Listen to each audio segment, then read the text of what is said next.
وَإِذَا قِيلَ لَهُمْ تَعَالَوْا إِلَى مَا أَنزَلَ اللَّهُ وَإِلَى الرَّسُولِ قَالُوا حَسْبُنَا مَا وَجَدْنَا عَلَيْهِ آبَاءَنَا أَوَلَوْ كَانَ آبَاؤُهُمْ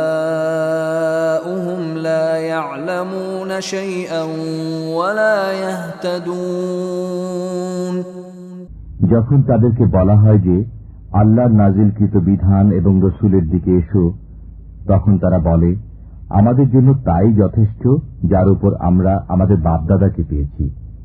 যদি তাদের বাপদাদারা কোনো জ্ঞান না রাখে এবং হেদায়েত প্রাপ্ত না হয়, তবু কি তারা তাই করবে?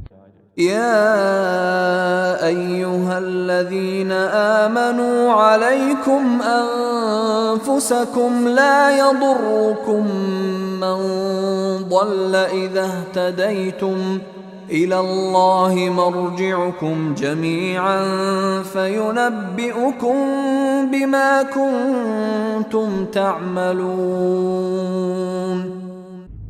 হে মুমিনগণ, তোমরা নিজেদের চিন্তা করো। তোমরা যখন সৎ পথে রয়েছ, তখন কেউ পথভ্রান্ত হলে তাতে তোমাদের কোনো ক্ষতি নেই।